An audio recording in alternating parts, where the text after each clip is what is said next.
오전에 이어서 오후 강단까지 내주셔서 대단히 감사하게 생각을 합니다. 오후에는 제가 아르헨티나 선교 보고를 하는 형식으로 이렇게 말씀을 전하려고 합니다. 여러분들 그 뉴스 같은 거 보시다 보면 그 요즘 최근에 세계의 한국의 문화나 음식이나 뭐 드라마 같은 것들이 대단한 인기 끌고 있다는 거 알고 계시죠? 여러분들이 생각하시는 것 이상으로 엄청난 인기를 얻고 있는 것이 사실은 한국의 문화입니다. 아르헨티나도 제가 처음 갔을 때만 해도 사람들이 저를 보면 제일 처음에 일본 사람이냐고 물었습니다. 내가 일본 사람 아니라고 하면 그 다음 중국 사람이냐, 아니라고 하면 마지막으로 한국 사람이냐고 물었습니다. 지금은 그게 바뀌었습니다. 저를 보고서 한국 사람이냐고 묻습니다. 그럼 한국 사람이라고 대답하면 굉장히 친절해집니다. 그 정도로 요즘 한국 문화에 대한 인식이 대단히 좋아졌습니다. 몇 년 전부터는 아르헨티나에 김치의 날이라는 것이 제정이 됐습니다. 그래서 아르헨티나 사람들 한 수백 명이 모여가지고 같이 김치를 담습니다. 그리고 그런 장면들을 생중계로 이렇게 TV로 방송하기도 할 정도로 아르헨티나에서 한국의 문화는 대단한 인기를 끌고 있고 또 한국 음식들이 굉장한 인기를 얻고 있습니다. 그러다 보니까 한국 문화에 대해서 이상하게 생각하는 것들이 있습니다. 우리가 아르헨티나 사람들을 이상하게 생각하는 것처럼 아르헨티나 사람들도 우리 한국 사람들을 이상하게 생각하는 부분들이 있습니다. 드라마 같은 것을 보다가 이상한 점들이 떠오르게 되면 저에게 질문을 합니다.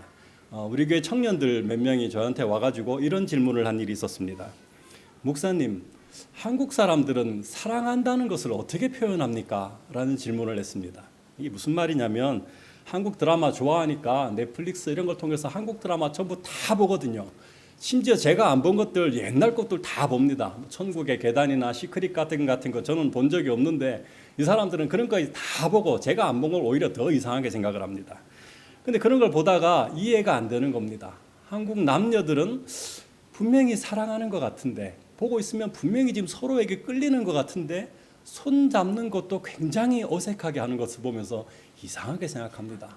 목사님, 사랑하면 손도 좀 잡고 해야 되는데 저렇게 손도 잘 못 잡고 해가지고 어떻게 사랑을 표현합니까? 이렇게 저에게 질문을 했습니다. 한국하고 이 남미는 사랑하는 방식이 굉장히 다릅니다. 우리는 만약에 마음에 드는 사람이 생기면 어떻게 합니까? 다가가가지고 차 한잔 하자고 하죠. 커피 한잔 합시다. 그래가지고 차를 먹든지 뭐 커피를 마시든지 하면서 내 자신에 대해서 막 어필을 합니다. 나는 뭐 하는 사람이고 또 내가 가지고 있는 꿈이 뭐고 나는 어떤 비전을 가지고 있고 나라는 사람에 대해서 막 어필을 하고 나 괜찮은 사람이니까 한번 만나봅시다 이렇게 이야기를 합니다. 그래서 그 여자분이 그래 한번 당신하고 한번 사귀어 봅시다 라고 허락이 떨어지면 그때 손도 잡고 뭐 더 진행이 되면 입도 맞추고 그렇게 하겠죠. 그런데 이 남미 사람들은 그렇게 하지 않습니다. 남미 사람들의 사랑의 방식은 우리와 완전히 다른데요. 아주 마음에 드는 사람이 생기면 강렬한 눈빛을 보내면서 그 사람의 손을 잡고 입을 맞춥니다. 손을 잡고 입을 맞췄는데 여자가 반응이 괜찮아요. 그러면 키스를 합니다. 키스를 했는데도 서로 뭐 나쁘지 않습니다. 그러면 잠자리를 가집니다. 잠자리까지 가졌는데도 우리가 한번 잘 맞는다라고 생각되면 그럼 우리 한번 사귀어 볼래? 라고 이야기를 합니다. 그러고 나서 그 사람이 가지고 있는 직업이 뭔지 꿈이 뭔지 그러면서 우리가 서로 같은 방향을 보며 걸어갈 수 있겠는지를 맞춰보고 우리 한번 같이 살아보지 않겠습니까? 라고 청혼을 하게 되는 겁니다. 그러니까 동양의 사랑은 정신적인 교감을 통해서 육체적인 관계로 가지만 남미는 육체적인 관계를 통해서 정신적인 교감으로 나갑니다. 그러니까 서로 사랑을 진행하는 방식이 다르죠. 그래서 한국 드라마를 보면서 이해를 못하는 겁니다. 손도 못 잡는데 어떻게 사랑한다고 고백할 수 있을까? 이렇게 한국하고 아르헨티나는 사실 여러 가지 면에서 굉장히 다릅니다. 범죄를 바라보는 시선도 우리와 굉장히 다릅니다. 저는 지금도 사실 이해가 잘 안 됩니다. 도둑질을 하다가 잡히면 그 다음 날로 풀어줍니다. 이 심한 경우에는 오전에 잡았는데 오후에 판사가 풀어주기도 합니다. 한번 저 아르헨티나 뉴스에 그런 기사가 나온 일이 있었습니다. 자기들도 그런 사법 체계를 싫어하니까 이틀 동안 3번 체포가 됐던 사람의 이야기가 방송이 된 일이 있었습니다. 도둑질을 해가지고 잡혔는데 그날 오후에 판사가 풀어준 것입니다. 풀려나자마자 또 도둑질을 하다가 잡혔습니다. 그랬더니 그 다음날 오전에 판사가 또 풀어줬는데 또 풀려나자마자 도둑질을 해가지고 그날 오후에 또 체포가 되었던 그런 일이 기사가 된 일이 있었습니다. 경찰은 3번이나 체포하고 판사는 3번 다 풀어준 겁니다. 이런 일이 가능한 이유는 범죄를 바라보는 시선이 우리하고 다르기 때문입니다. 우리는 죄 자체를 봅니다. 왜 도둑질했을까? 그런 거 사실 관심 가지지 않죠. 도둑질했으면 죄를 지은 겁니다. 그리고 만약에 이 죄를 반복하면 어떻게 됩니까? 가중처벌을 하죠. 그 죄가 반복되면 이 사람은 문제가 있다. 사회하고 격리를 시켜야 된다. 우리는 흔히 이렇게 생각을 합니다. 근데 아르헨티나는 생각이 다릅니다. 죄 자체보다는 그 사람을 봅니다. 왜 그런 일을 했을까? 만약에 이 사람이 내가 아이가 있는데 아이에게 먹을 것을 주고 싶은데 먹을 걸 살 돈이 없어서 내가 훔쳤습니다 라고 하면 석방될 수 있습니다. 내가 옷을 입어야 되는데 옷이 없어가지고 어쩔 수 없이 훔쳤습니다 라고 하면 그것도 석방의 이유가 될 수 있습니다. 왜 그런 짓을 했는가? 그러니까 죄 자체를 본다기보다는 그 사람 자체를 보기 때문에 우리와 처벌하는 방법이 완전히 다르다라는 것입니다. 먹고 입는 것은 사람들이 필수적으로 해야 되는 것이니까 그것 때문에 죄를 저지른 것을 죄로 처벌하지 않는다는 것이 그 사람들의 생각입니다. 이러다 보니까 남의 것을 훔치는 것에 대해서 그다지 죄책감을 가지지 않습니다. 나는 없고 당신은 많으니까 내가 좀 가져도 되지 않느냐라는 것이 기본적인 생각입니다. 바로 이런 생각의 차이가 한국하고 아르헨티나가 점점 격차가 벌어지게 하는 요인이 아닌가 생각이 됩니다. 아르헨티나가 한때는 세계 5위권의 부자 나라였거든요. 근데 지금 후진국으로 가고 있는 것이 내가 없으니까 더 열심히 일해야 되겠다가 아니고 내가 없으니까 나를 더 도와줘야 된다. 국가가 나를 도와줘야 된다. 이렇게 생각을 하다 보니까 나라 전체가 조금 가난해져 가고 있는 것이 아닌가 그렇게 생각을 합니다. 한국하고 아르헨티나는 이렇게 여러 가지 면에서 굉장히 다릅니다. 이런 아르헨티나에서 저희 교회는 어디에 자리를 잡고 있냐면요. 수도 부에노스아이레스의 약간 변두리 지역에 자리를 잡고 있습니다. 빈민촌에 있는 건 아니라서 뭐 그렇게까지 위험한 지역은 아니지만 변두리 지역이다 보니까 빈민촌하고 조금 거리가 가까워서 때로 이렇게 위험한 상황이 벌어지기도 합니다. 아르헨티나는 우리하고 달리 총을 자유롭게 소지할 수가 있거든요. 저도 영주권이 있기 때문에 저도 마음만 먹으면 총을 살 수가 있습니다. 그러니까 누구나 다 성인이면 총을 살 수가 있는 나라라서 뭐 그렇게 흔하지는 않지만 가끔 권총을 든 강도를 만나게 될 때가 있습니다.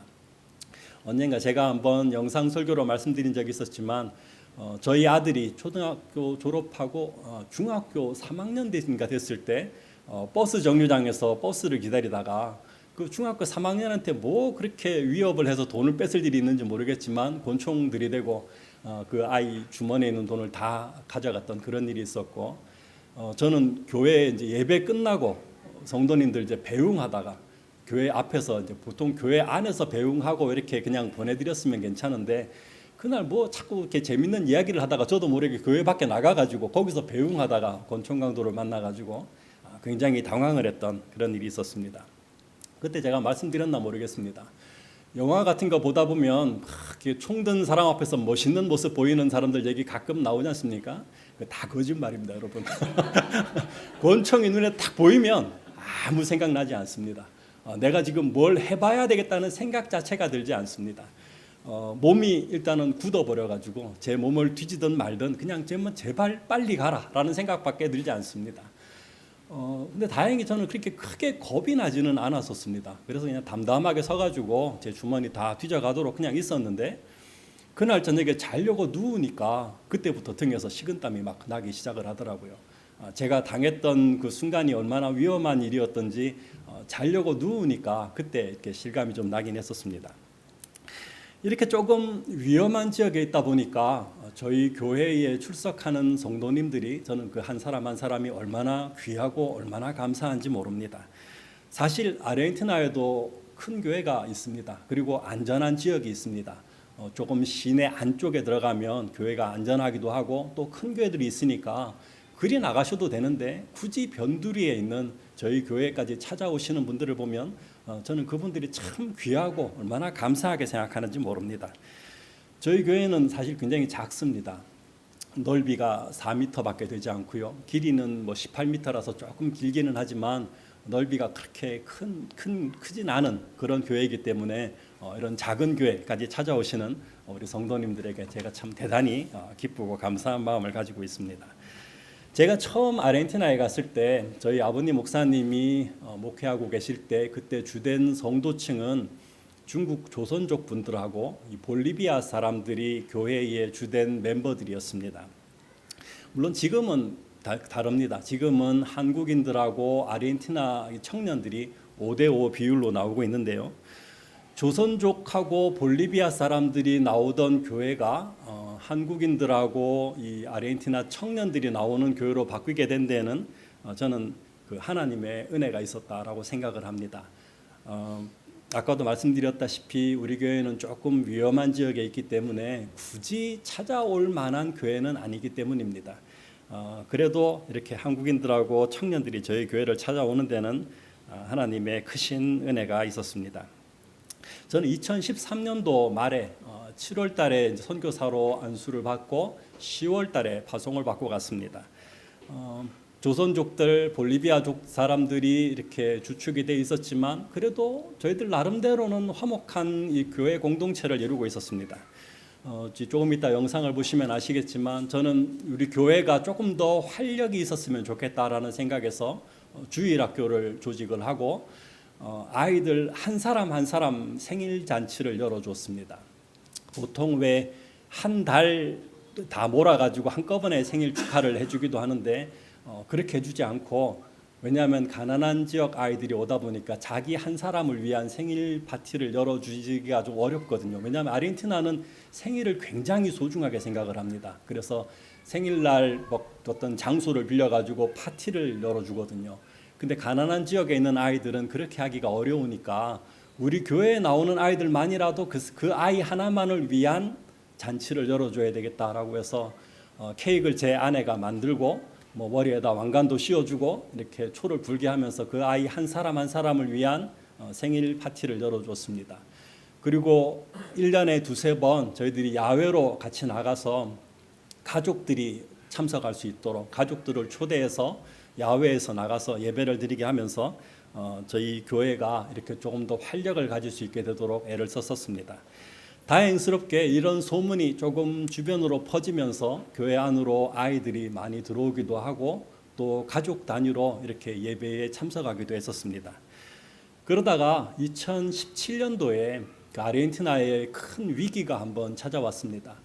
아르헨티나는 항상 위기입니다. 항상 위기인데 2017년도에 찾아왔던 위기는 그 공장을 하는 사람들이 굉장히 어려움을 겪는 그런 위기였습니다. 조선족 분들이 대부분 이 옷 공장을 합니다. 근데 옷 공장을 하는데 공장을 더 하기 힘들어지니까 중국으로 또 한국으로 돌아가 버리는 그런 일들이 발생을 했습니다. 교회 안 나오는 것 같으면야 신방도 가고 전화도 하고 하면 되는데 나라를 떠나는 거니까 사실 어떻게 할 방법이 없었습니다. 이 조선족들이 교회를 다 나가서 한국으로 중국으로 돌아가 버리니까 조금 문제가 생기기 시작했습니다. 왜냐하면 조선족 분들이 중국말도 잘하고 한국말도 잘하지만 스페인어도 잘하시거든요. 그래서 저희하고 볼리비아 사람들 사이에서 중간 역할을 많이 해주고 계셨는데 조선족들이 다 교회를 빠져버리고 되고 나니까 볼리비아 사람들하고 저희하고 조금 소통의 문제도 생기고 또 교회 안에 성도들이 많을 때는 문제가 없는데 사람들이 빠져나가게 되면 사람들이 조금 동요를 하게 되다 보니까 볼리비아 사람들도 마음에 좀 시험이 들어가지고 교회를 조금씩 안 나오는 일이 생기기 시작을 했었습니다. 이런 사람들이 성도들이 빠져나가는 위기 속에서 갑자기 교회 건물에도 문제가 생겼습니다. 그 2018년도 초인가 저희 교회가 굉장히 오래된 건물이거든요. 한국은 한 50년, 40년 정도 되면 재건축을 하지만 아르헨티나는 100년, 200년 된 집 건물들이 굉장히 많습니다. 저희 교회도 대략 한 120년쯤 된 건물인데 비가 오면 조금 비가 샜었습니다. 근데 뭐 비가 새도 뭐 큰 문제는 아니다라고 생각을 했는데 교회 안쪽에 벽이 이렇게 갈라지기 시작을 했습니다. 뭐 당장 뭐 건물이 무너지고 뭐 그런 건 아니겠지만 이게 조금 시간을 지나면 진짜 큰 돈 들어가겠다. 이게 지금 수리를 안 하면 나중에 벽 갈라지고 막 하고 나서 수리를 하려고 그러면 진짜 큰 돈 들어가겠다라는 생각에서 어쩔 수 없이 공사를 시작을 했습니다. 이 잠시 뒤에 이제 영상 보시게 되면 저희 공사하시는 항상 하는 그런 모습도 나오게 되는데 이게 100년이 넘은 건물이다 보니까 처음에 계획은 벽만 깨가지고 시멘트로 다시 바르자라는 게 계획이었는데 벽을 깨니까 바닥도 문제가 생깁니다. 바닥을 깼더니 하수 시설이 또 다 엉망이 돼 있는 겁니다. 그러니까 처음에는 한 일주일 정도면 공사가 끝날 줄 알았는데 벽 깨고 바닥 깨고 하수도 공사하다 보니까 2달 넘게 공사를 진행을 하게 됐습니다. 한국은 뭐 공사 같은 거 하면 빨리빨리 하지 않습니까? 우리 한국 사람들 늦게 하는 거 되게 싫어하잖아요. 근데 아르헨티나에서 이런 공사하면 속이 터져서 죽습니다. 한 3명이 공사를 하면요, 한 사람은 감독한다고 일 안 합니다. 한 사람은 교대해야 된다고 일 안 합니다. 한 사람만 겨우 일하는데 그것도 느릿느릿합니다. 그리고 한국은 뭘 일을 하면 한쪽을 끝내놓고 다른 쪽으로 가지 않습니까? 아르헨티나는 여기 하다가 다른 데로 갑니다. 그러니까 막 속이 터져가지고 공사가 이렇게 안 끝나고 여기저기 공사판이 벌어지니까 교회에 나와도 성도들이 마음이 심란하고 이러니까 조금씩 이 성도들이 교회를 안 나오는데 야, 이러다가 우리 가족만 남는 게 아닌가 싶을 정도로 제가 막 스트레스를 굉장히 받기 시작을 했습니다. 주일이면 예배드리기 15분 전부터 막 속이 타들어갑니다. 우리 오직 오늘의 교회 성도님들처럼 예배드리기 막 30분, 1시간 전에 와 계시면 좋은데 이 조선족 분들하고 볼리비아 분들은 예배드리기 5분 전이 돼야 교회 안으로 들어옵니다. 앞에 서가지고 기다리고 있어요. 근데 미리 좀 들어오라고 그래도 그렇게 말을 안 듣습니다. 근데 15분 전부터 제가 막 속이 타들어갑니다. 오늘은 과연 몇 명이나 나올 것인가. 또 막 일주일 내내 전화도 하고 신방도 해서 막 약속을 받는데 뭐 와야 오는 거지 뭐 약속했다고 오는 것 아니거든요. 여러분들 예배 드리기 전에 목사님들이 뭐 하는지 혹시 아십니까? 대부분 다 기도하시죠. 그날 예배를 위해서 기도하시는데 저희 교회는 작은 교회니까 제가 마땅히 갈 데가 없습니다. 그래서 이렇게 강대상 뒤에서 제가 뒤로 돌아 앉아서 무릎 꿇고 기도하거든요. 기도하고 있어도 사실은 제 귀가 다 뒤를 향해 있어가지고 그날 지금 누가 오셨는지 몇 명이 왔는지 제가 뒤돌아 있어도 다 압니다. 저도 모르게 귀가 출입문 쪽으로 가 있어가지고 지금 문 열리는 소리 들리고 인사하는 소리 들리면 아 누가 왔구나 지금 몇 명쯤 왔구나 하는 걸 제가 다 압니다. 저도 모르게 그럼 기도하면서 그런 기도를 계속합니다. 하나님 지금 몇 명 왔습니다. 누가 왔으니까 아직 누가 오면 몇 명쯤 될 것 같습니다. 그 사람들 빨리 오게 해주시고요. 지금 시험에 들어서 오랫동안 교회 나오지 않고 있는 사람들 빨리 올 수 있게 해주십시오. 그리고 오늘은 제발 좀 새로운 사람들의 얼굴도 좀 볼 수 있게 해주세요. 제 기도가 대부분 그렇게 되고 있었습니다. 생각보다 사람이 너무 적으면 하나님께 짜증을 부리기도 합니다. 하나님 내가 지구 반대편까지 와가지고 주님을 하고 있는데 이렇게 저를 안 도와주시면 어떻게 합니까? 이 사람이 이렇게 적게 와 있으면 한국에서는 정말 눈물의 헌금들을 모아가지고 선교비 보내주고 계시는데 제가 요거 모아놓고 하나님 일을 한다고 하고 있으면 제가 그분들한테는 무슨 면목으로 제 편지를 보내고 하겠습니까? 저 좀 도와주셔야 되지 않습니까? 저도 모르게 막 짜증을 내곤 했습니다. 정확히 언제였는지 제가 주일이 언제였는지는 기억이 안 납니다. 2018년도의 한 주일이었습니다. 그날도 늘 그렇듯이 제가 강대상 뒤에 엎드려 가지고 기도를 하고 있었는데 출입문 열리는 소리가 안 들리는 겁니다.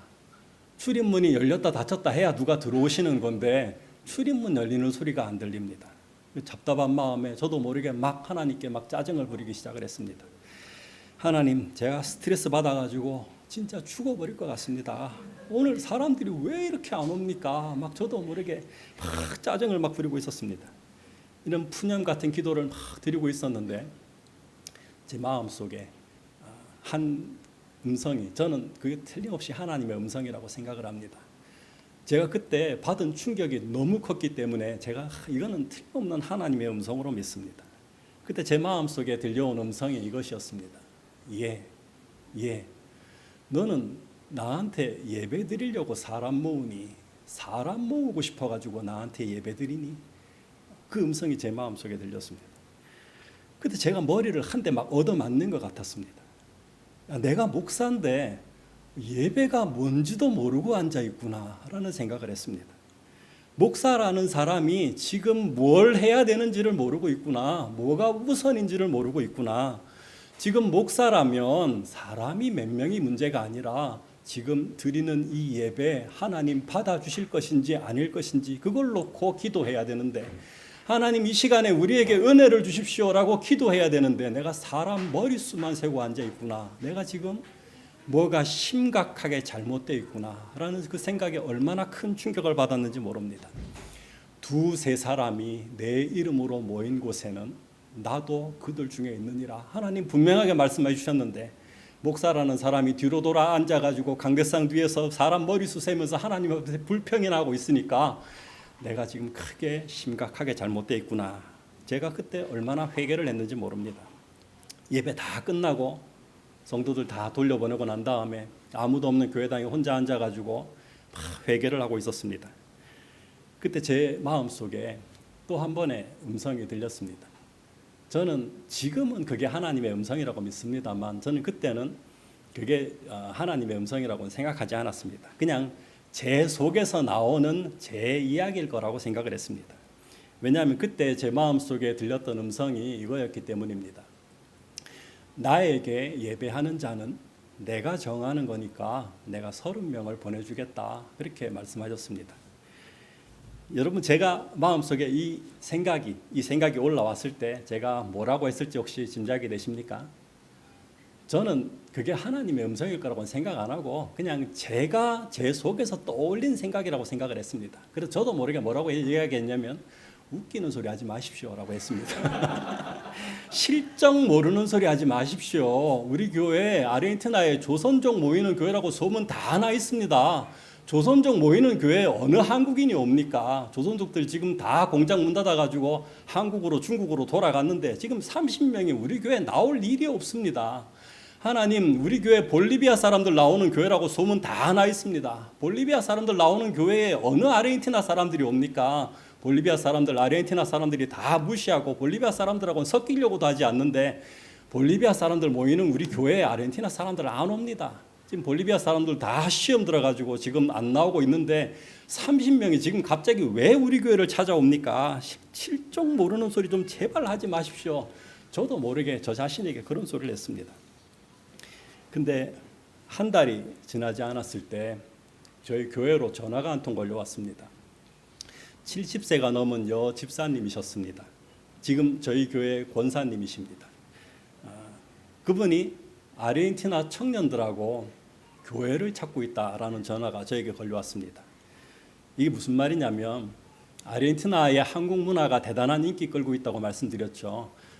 한국 드라마, 한국 음식, 한국 이런 여러 가지 K-팝 이런 것들이 인기를 끌고 있는데 이분은 한국 전통 무용을 가르치십니다. 아르헨티나 청년들을 모아놓고 전통 무용을 가르치시는데 물론 무용을 가르치는 여러 선생님들이 계시지만 이분은 특히 돈을 받지 않고 그냥 가난한 지역의 청년들에게 무료로 한국 전통 무용을 가르치는 일을 하고 계셨는데 이 일을 한 30년 이상 하셨습니다.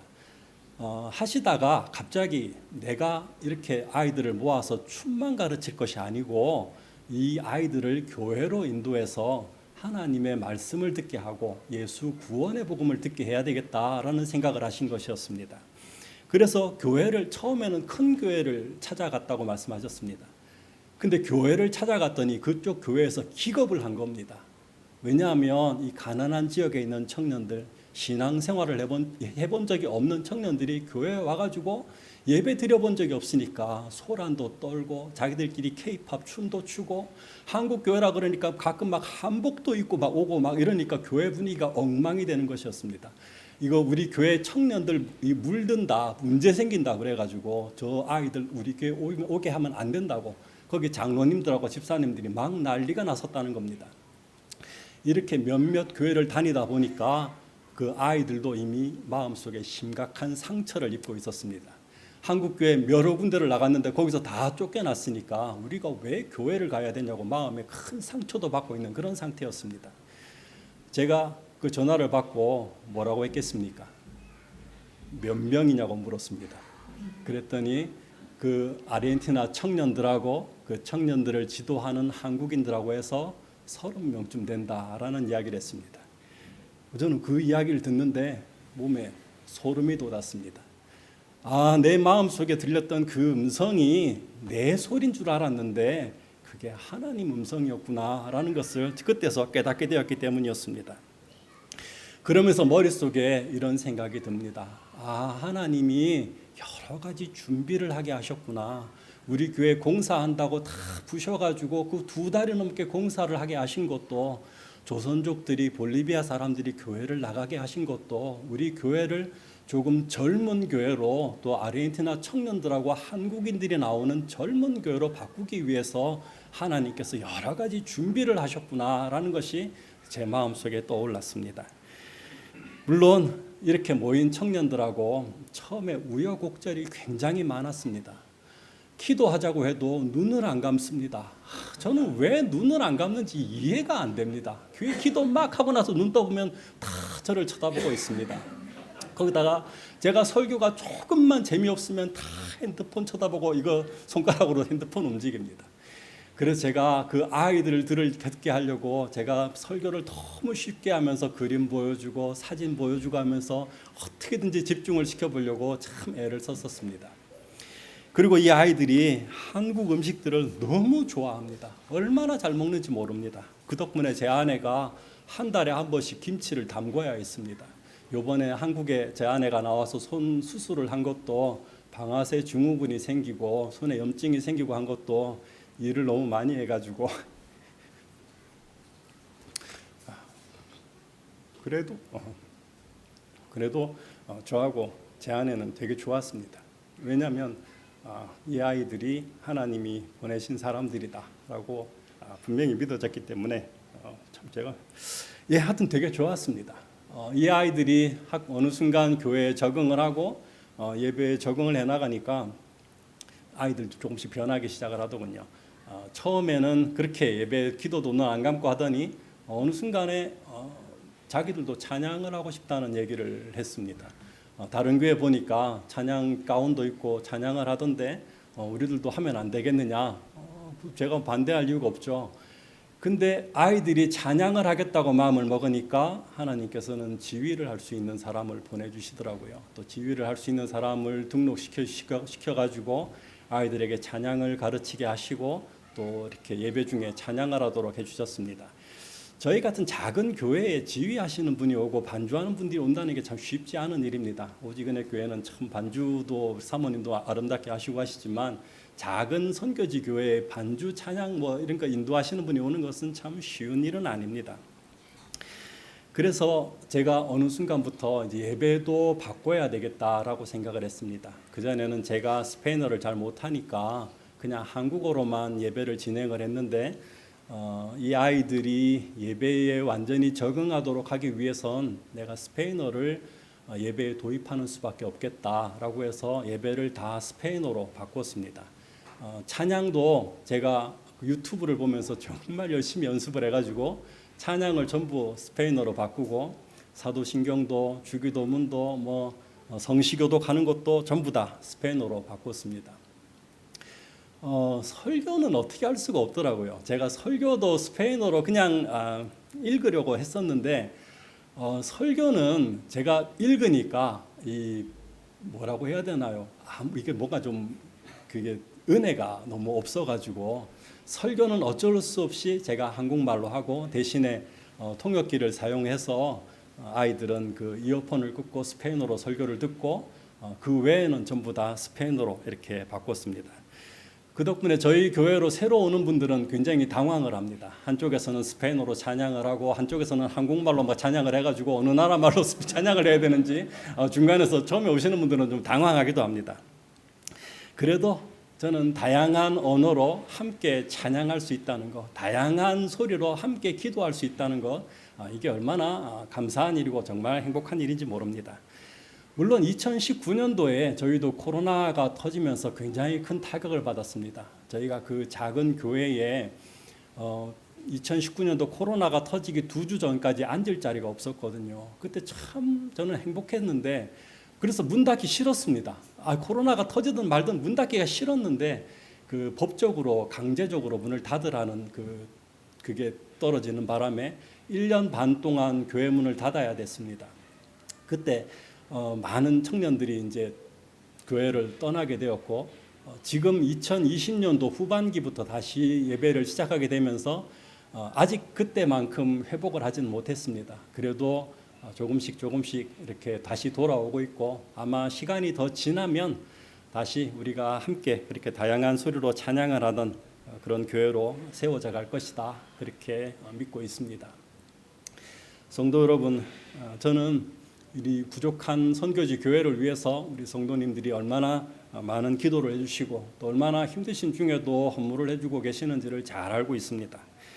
저는 매달 선교비를 받을 때마다 통장으로 이렇게 찍히는 것을 볼 때마다 이번 달에도 입금이 되었구나라고 생각해 본 일이 한 번도 없습니다. 그렇게 들어오는 그 돈이 돈 이상의 가치를 가지고 있다는 거 제가 잘 알고 있기 때문입니다. 여러분들이 얼마나 어려운 중에 헌금하고 계시는지, 얼마나 기도할 제목이 많은 중에도 저희를 위해서 기도해 주고 계시는지 잘 알기 때문에 제가 그 함부로 사용하는 죄를 짓지 않으려고 아주 애를 쓰고 있습니다. 물론 제가 아무리 노력해도 우리 성도님들의 눈물의 무게는 미치지 못한다는 거 제가 잘 알지만 더 열심히 수고하고 또 노력해서 더 좋은 소식을 전해드릴 수 있는 그런 선교지 교회가 되도록 하겠습니다. 제가 몇 가지 기도 제목을 좀 말씀드리고 이렇게 설교를 마치려고 합니다. 첫 번째는 우리 아르헨티나 경제 회복을 위해서 기도해 주시기 바랍니다. 아르헨티나 사람들은 노는 것에 목숨을 겁니다. 그래서 정말 필사적으로 놀거든요. 근데 요즘 아르헨티나 청년들이 놀지를 못합니다. 전에는 주말에 다 일 안 하고 놀았는데 지금 너무 힘드니까 토요일에도 일하고 주일에도 일을 합니다. 그러다 보니까 교회에 오지 못하는 청년들이 많아지고 있습니다. 어떻게 할 수가 없습니다. 밥을 못 먹는다고 일을 해야 된다고 하는데 그러지 말고 어떻게든지 나와라라고 제가 강력하게 말을 하지 못할 정도로 지금 경기가 좀 어려운 중에 있습니다. 아르헨티나가 언제 경제적으로 회복이 되겠는가 이렇게 생각하실 수도 있지만 사실 아르헨티나가 대단한 저력이 있는 나라입니다. 없는 자원이 없습니다. 요즘 인기 있는 리튬부터 시작해서 석유까지 없는 게 없는 나라입니다. 그리고 올해 가뭄이 심해서 이렇게 좀 힘들지 사실 비만 조금 오면 밀 자라고 옥수수 자라고 금방 소가 또 자기 새끼들 낳고 해가지고 금방 또 어려움에서 벗어날 수 있는 나라가 아르헨티나이기도 합니다. 그러니까 아르헨티나가 경제적인 위기에서 조금 벗어나서 우리 청년들이 다시 교회로 돌아올 수 있도록 아르헨티나의 경기 회복을 위해서 기도해 주시기 바랍니다. 두 번째는 지금 한국 뉴스에는 나온 적이 없는데 제가 한 달 나와 있는 동안에 현지에서 이야기를 들어보니까 전국적으로 조금 약탈을 하는 일이 벌어지고 있다라는 이야기를 듣고 있습니다. 너무 어려우니까 또 슈퍼마켓 같은 곳들을 이렇게 터는 일들이 생겨나고 있는데 이 사람들이 그런 것이 죄라는 것에 대한 죄책감이 별로 없거든요. 그래서 좀 힘들다 싶으면 큰 슈퍼마켓, 까르푸 같은 것도 다 털어버립니다. 까르푸 맞나요? 예. 근데 이게 그냥 한 지역에서 벌어지는 일이면 사실 괜찮은데 2001년에 이게 전국적으로 퍼지면서 대단히 힘들었던 상황이 이렇게 벌어진 일이 있었거든요. 그러니까 이렇게 전국적으로 확산되지 않도록 빨리 좀 치안이 안정될 수 있도록 위해서 기도해 주시기 바랍니다. 세 번째는 우리 교회 성도들이 안전하게 예배 드릴 수 있도록 그리고 또 우리 성도들의 신앙이 좀 성장할 수 있도록 위해서 기도해 주시기 바랍니다. 어려운 중에도 하나님을 바라보는 것이 가장 최선의 해결책이라는 것을 좀 믿고 하나님께 구할 수 있는 우리 성도들이 될 수 있도록, 그리고 그렇게 하기 위해서 안전하게 교회를 오고 갈 수 있도록 위해서 기도해 주시기 바랍니다. 제가 잠깐 기도하고 제가 선교 보고를 마치도록 하겠습니다. 제가 기도하고 들어주십시오. 하나님 아버지, 감사를 드리옵니다. 한국과 아르헨티나 반대편에 떨어져 있지만 주님 안에서 한 뜻이 되어서 주님의 일을 감당케 하시오니 감사를 드리옵니다. 어느 곳에 있든지 주님을 전하는 그리스도의 향기 같은 우리 성도들이 되게 하여 주시옵시고, 이 일을 잘 감당하기 위해서 하나님 우리 모두에게 건강을 주시고 필요한 모든 것 공급해 주시는 은혜를 허락해 주시옵소서. 너희는 가서 모든 족속으로 제자를 삼아 아버지와 아들과 성령의 이름으로 세례를 주고 내가 너희에게 분부한 모든 것 가르쳐 지키게 하라고 말씀해 주셨사오니, 우리 모두가 가는 선교사가 되든지 아니면 보내는 선교사가 되어서 주님의 명령을 순종하고 또 하나님의 마음을 시원하게 하는 우리 모두가 되게 하여 주옵소서. 예수님 거룩하신 이름으로 기도하옵나이다. 아멘.